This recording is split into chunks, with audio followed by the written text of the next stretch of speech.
Good evening. Welcome to Northbeat. I'm Megan Roberts.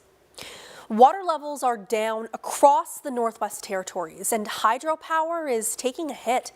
It's not as reliable without enough water, and the result is millions of liters of diesel have been used this year to offset the problem.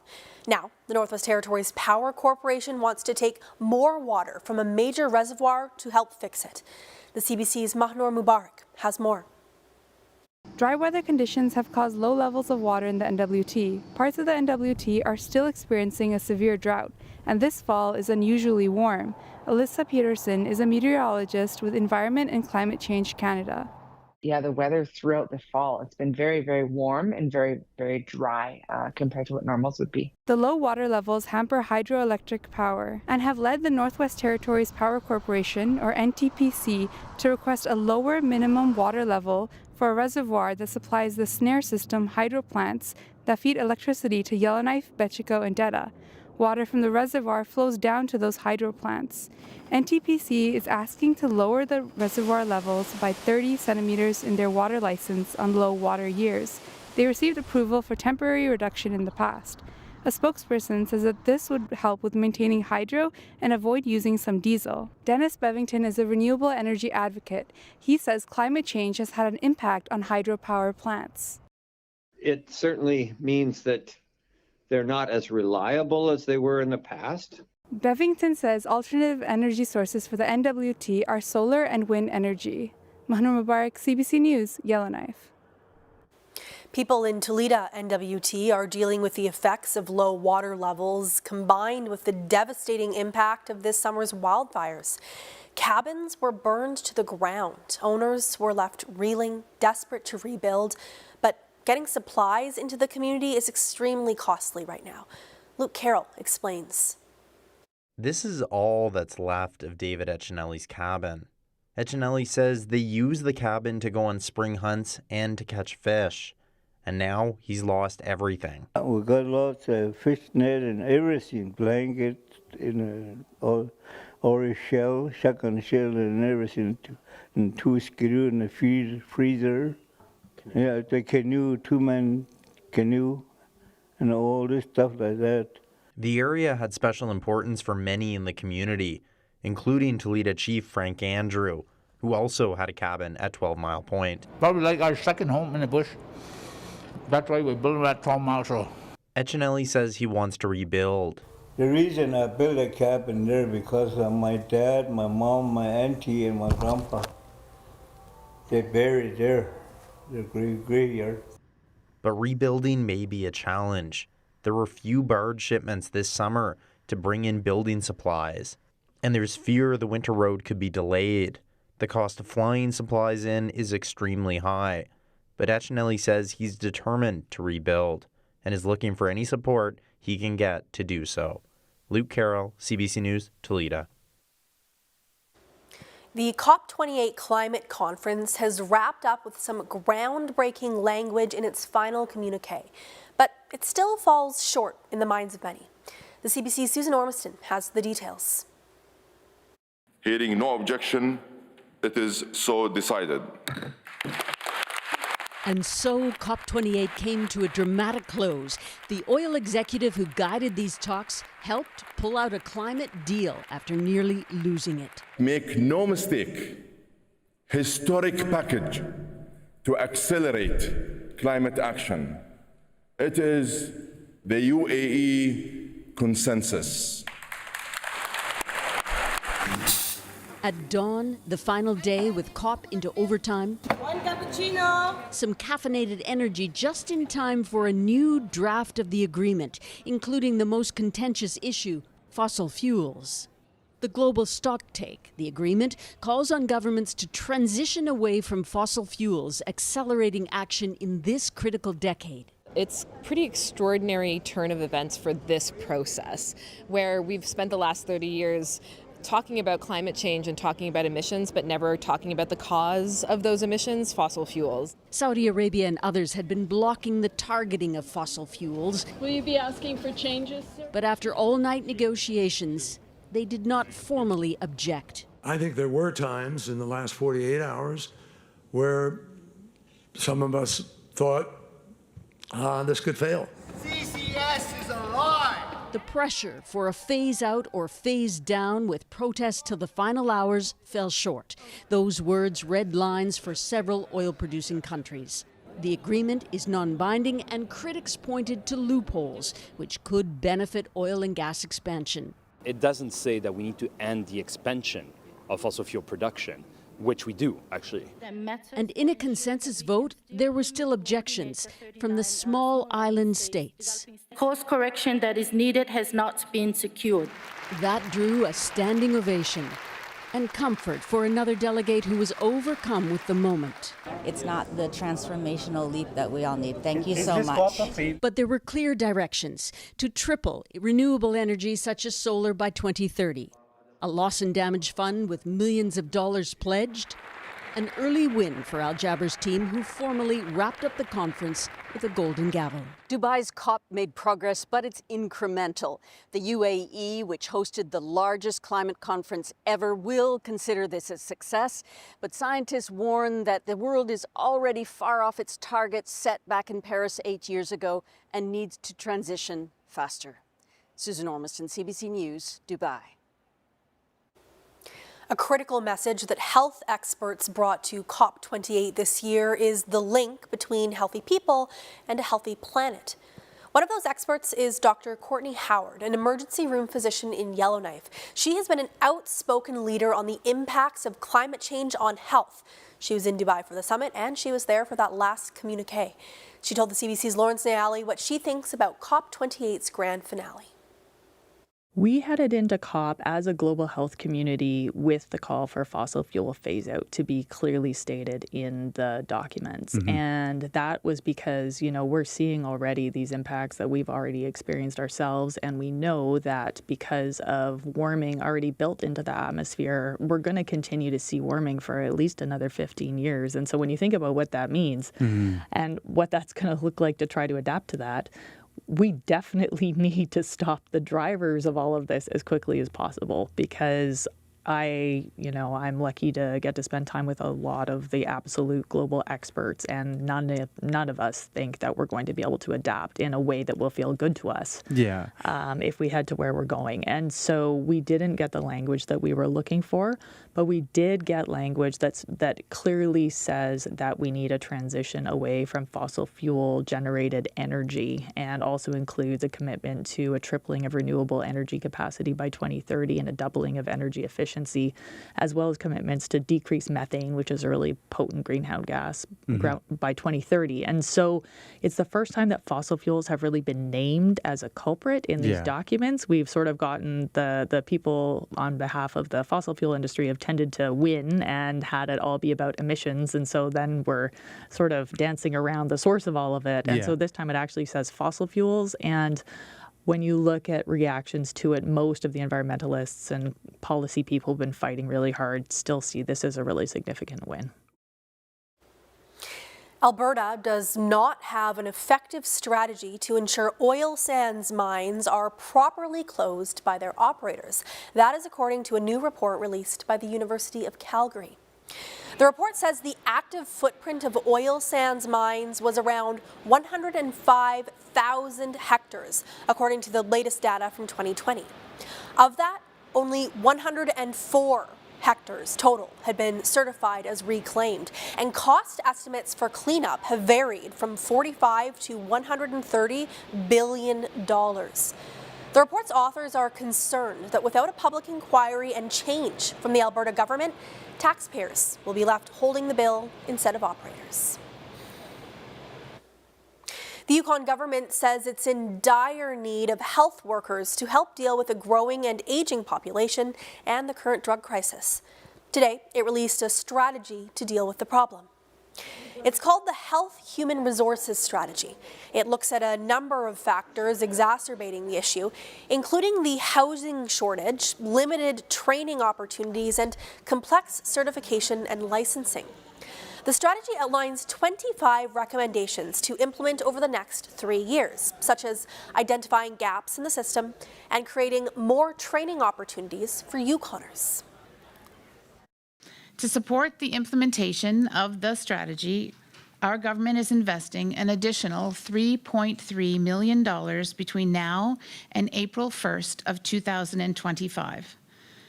This is on top of the current $500,000 that's approved in the 23-24 budget for the Health Human Resources programs and initiatives. McPhee says the government will also be allocating an additional $2 million towards healthcare in each of the next 3 budgets. The money will be used for recruitment and retention of new healthcare professionals. Rankin Inlet's Hamlet Council is taking a pledge of sobriety this Christmas. Mayor and council passed a motion this month to make this holiday season alcohol-free. Council says it wants to lead by example and draw awareness to the increased alcohol issues in the community since the beer and wine store opened. The municipality is also encouraging residents to follow their lead this Christmas. The Kitikmeot Inuit Association held elections to fill 3 positions yesterday. Clara Ivelik has been elected Vice President of Economic Development. James Ituluk has been elected Vice President for Wildlife and Environment, and Natasha Lear was elected as the Cambridge Bay Board Member. All terms will be for a period of 4 years.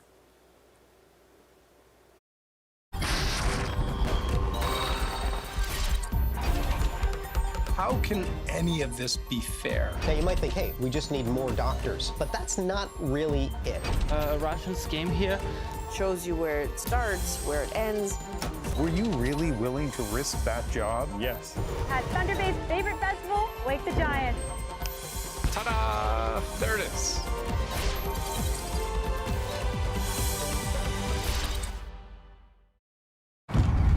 That same woman from the SEC keeps calling. Can I give her your number? No. Michael Lazaridis, want to come and answer some questions? Why is the SEC looking at us? I'm sure it's nothing. Yeah. I'm just wondering how you convinced all these engineers from around the world to come all the way to Canada. Do you know what the sentence is for multi-million-dollar stock fraud?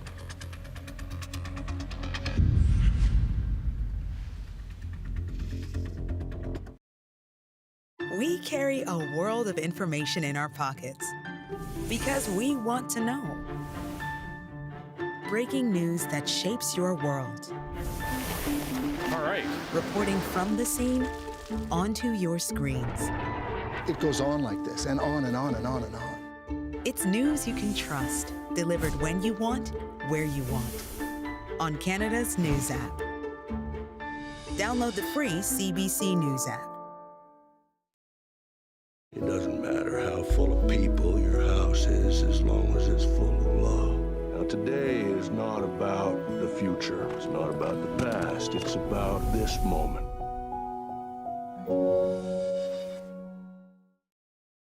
You can't go halfway with Swan Lake. There's a lot of stress. I love ballet, and sometimes it feels like it doesn't love me back. The stakes become very high. We're just trying to survive right now. Some people rise and some people don't. The Great Canadian Baking Show is back. And the winner is... Alan, no, it's too soon for that. How about now? Give me that. Okay, yeah, sure.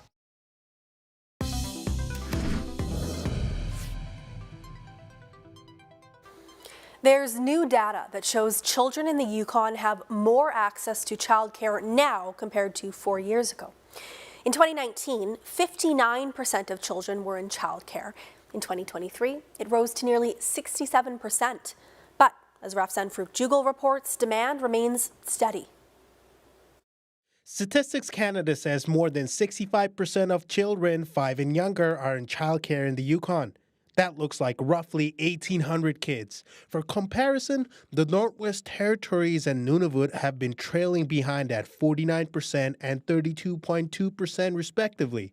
Nationally, the Yukon has the second largest percentage of children in childcare, trailing only behind Quebec.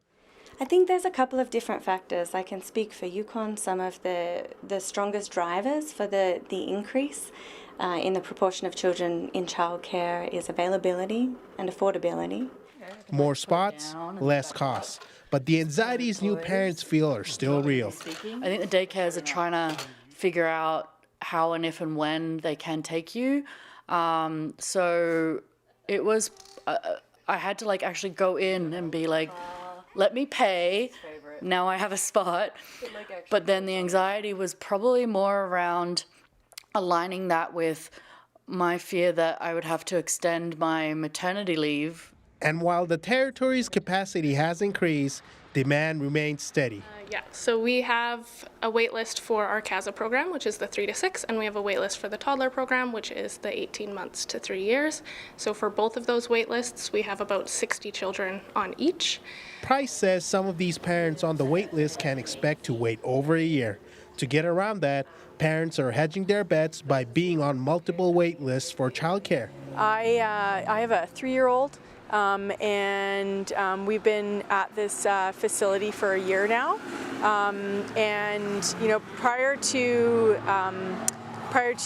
starting daycare, you know, we needed to phone around to probably about 12 different daycares before we got a spot, you know, for my son to be enrolled. But you know, I'm studying my doctorate. I work full time. Like, I have career goals, and I want to know that my son can like look at me and be like, my mum did all those things and she still got to be my mum with the help of the childcare. Both the parents say they are pleased with the cost and quality of childcare they have access to. The Yukon government is currently reviewing the Child Care Act in the territory. Public consultation is open till January 30th of next year. Rafsan Faruk-Jugo, CBC News, Whitehorse. A new report from Statistics Canada indicates that the amount Canadians owe relative to their income dropped slightly. It's a minor improvement from the previous quarter, but household debt is getting harder to pay off. Sam Sampson takes a look. Stephanie Moist can just breathe out here. Despite working 3 jobs, she cut costs by moving from a rental in the city to a family home in rural Newfoundland. I'll have zero in my bank account, but I'm not going to let it get to me. If I am working and on a phone with an upset client, and I finish that call, you know how those moments it's always about how we react to it. I can take a breather. As a single mom, it's nothing new for Moist to have several gigs to pay bills, but lately things just seem tougher. Groceries and heating and et cetera, et cetera. And we're all just kind of flatlining with our salaries right now. Canadians everywhere are performing this balancing act, and it shows in national financial data. Here's how it breaks down. The debt-to-income ratio, comparing how much you make to how much you owe, narrowed slightly, a change of 0.4%. That means more disposable income, but we're spending more of that on debt. For every dollar of disposable income, Canadian households have $1.82 in debt, a trend partly due to inflation and continued high interest rates. You want to do things and you want to explore things, especially if you're in your mid-20s, but you have to kind of give that up to prioritize your debt repayment. My quality of life, it's more towards getting more hours in work instead of just saving. More than 3 million Canadians will renew their mortgages in the next 18 months. And with payments going up by almost 90% since early 2022, there's little doubt that debt will remain a major pressure next year. Interest rates may go down sort of the back half of next year, which might help people with their mortgages. And I think what people will do is they're going to reevaluate how they spend and save money over the next year, and that's going to set them up for success moving forward. In the meantime, financial counselors say go back to basics with your budget. But cutting little luxuries like lattes might not cut it completely. They say more and more people are turning to side hustles just to stay afloat. Sam Sampson, CBC News, Edmonton. For the first time in 7 decades, a different monarch is featured on a Canadian coin. The Royal Canadian Mint held a coin exchange to let people grab some of the first loonies and toonies bearing the portrait of King Charles. Nicole Williams introduces us to the coin and the collectors. Inside the Royal Canadian Mint, people lined up all day, eagerly waiting to get their hands on one of these. Well, it's certainly different. In exchange for $3.40, people got $3.40, all Canadian coins that now bear the effigy of King Charles III. It's, the first new coin in 70 years to feature a different monarch, so it's very significant. It's a historic change to our coins, and people want to be a part of that. It's the first time in 70 years a king has been featured on Canada's toonies, loonies, quarters, nickels and dimes. Since 1953, Queen Elizabeth II was the familiar face on Canadian coins. It feels weird, but because, for most of my life, she's the only monarch I've known. Now these coins are entering circulation just 7 months after the coronation of King Charles, an unprecedented timeline for the Royal Canadian Mint. We're not just dealing with the Government of Canada and the Department of Finance to whom we report, and the King himself, gave the nod to his portrait. So all these people had to align. Some here driving hours for what will no doubt become a collector's item. He wanted to be one of the first one in his class to get the new coin. Officials with the mint say it may be a little while longer before you get one of these at the cash register.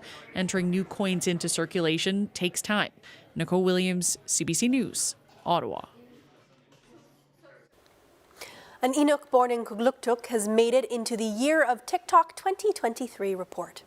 Braden Johnston goes by his Inuktitut name Kadlun on TikTok, and he's riding a trend that shines light on Inuit culture. The CBC's Taylor Brott caught up with him in Calgary. Well, lots of people are wondering why we're always using cardboard in our videos. Braden was featured in the Culinary Chronicles section of the report. In the featured video, him and his mom, Hovuk Johnston, are eating muktuk, an Inuit delicacy. His most watched video has 14 million views. The world's been pretty small growing up, but TikTok's really expanded it, so it was incredible to be featured. Are you salivating? How do you know? His mom has been his inspiration to share their culture. I was pushing my mom to start TikTok, and she was kind of like, only if you do it with me, because she's a knowledge keeper, and there's like a thirst for Inuit representation. So 2 years ago, he started making TikToks. He shares pieces of his sobriety journey, his culture and language, and food, among others. And they haven't gone unnoticed. He's receiving a big response from within Indigenous communities and outside of them too. It's been pretty surreal. We've been really well accepted, and it's been cool too to see the global reach that TikTok's allowed us. Not too many people outside of Canada or even in Canada know what the Inukshuk or Inuksuk is, but know too much about the Inuit. Right? You know more about the igloo than the Inuit, so it's been cool. Sharing content with his mom has created a stronger bond between them. It's brought us really close. We've had our struggles. She's a residential school survivor, and watching her healing journey is what laid the foundation for my own healing journey. And getting to share our culture with, the world has made us best friends. This week, Braden is celebrating his 4-year sober anniversary.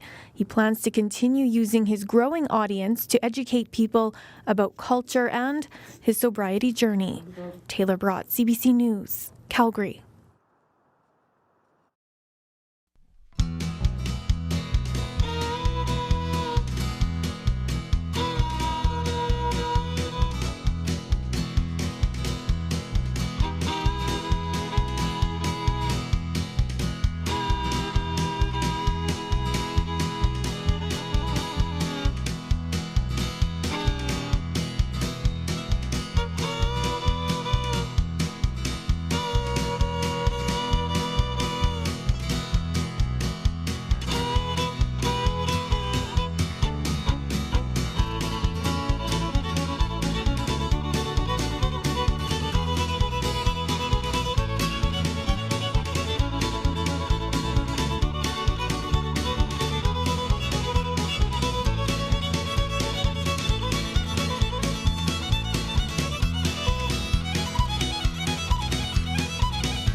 What is considered to be one of the best meteor showers of the year peaks this week.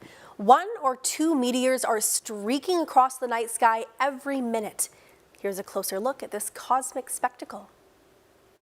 During the winter months of December and January, we have 2 of the strongest meteor showers of the year, the Geminids, which occur around December 13th and 14th, and then the Quadratids, which occur around January 3rd and 4th. So even though the weather might be colder, you might be in store for seeing some really beautiful shooting stars or meteors over the next little while. Most major meteor showers are caused by periodic comets or even asteroids, and it just so happens that this particular Geminid meteor shower occurs due to the Earth passing through debris left behind by a very strange object called 3200 Phaethon. This object, it doesn't look like a comet, but it looks more like a rocky kind of stone in space, like an asteroid. So that's the parent body where all this material that we see passing through the atmosphere comes from. And every time these comets or even this particular dusty kind of asteroid pass the inner solar system, they leave in their wake a whole bunch of debris. And it just so happens that that path of the comet, or in this case the asteroid, sort of passes the orbit of the Earth. So every year around this particular time, around December 13th and 14th, the Earth is plowing through this material, and that gives us this yearly meteor shower that we call the Geminid meteor shower. Now in the early evening, when the sun goes down, you can look for this particular constellation just rising off towards the northeast part of the sky. But by local midnight time, 1 in the morning, that radiance of the shower, the point where all the meteors are coming away from that point in the constellation of Gemini, is going to be right overhead. The best way of watching a meteor shower is really just to use your eyes alone. You're not going to be looking at any one area in particular, because these meteors will be found streaming over the sky in every direction, but always streaming away from the constellation of Gemini. So just find a nice location, set up a lawn chair, look up. Don't use binoculars or telescopes. Those are not needed for a meteor shower, and just look up with your eyes alone and experience nature's wonder. Hopefully you'll have some clear skies wherever you are to check out that meteor shower tonight. That is Northbeat. For news anytime, go to cbc.ca/north. Thank you for watching. I'm Megan Roberts. Have a good night.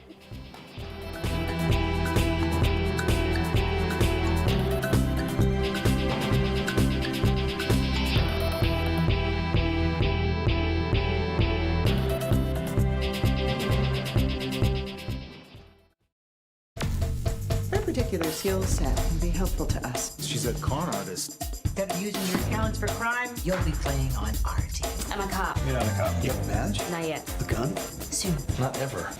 I need to get off that boat and back to being a full-time detective, and you need to stay out of prison. The best way we do that is to keep our heads down and do as we're told. 90,000. 90,000. The department will cover it, right? No, they won't.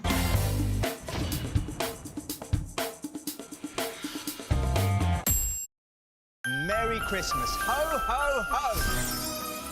What's so? The holly makes it look Christmassy. I'm making some magic happen. Moment of truth. It's working! Music. That's what always gives me a Christmas tingle. This is your future. I'm in love. I challenge you! Everything ends in death. Je m'appelle Brigitte. Je suis pas obéissante. Je suis piégée.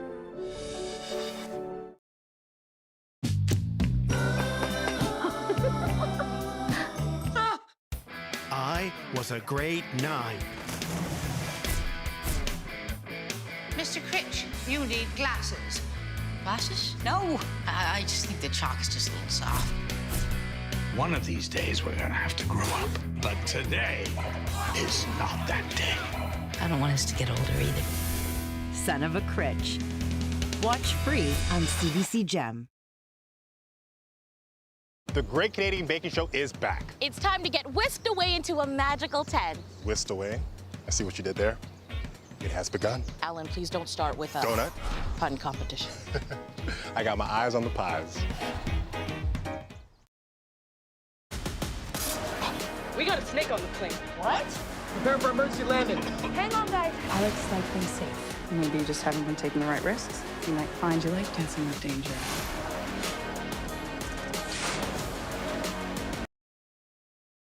Watch CBC News Explore 24 hours a day for free.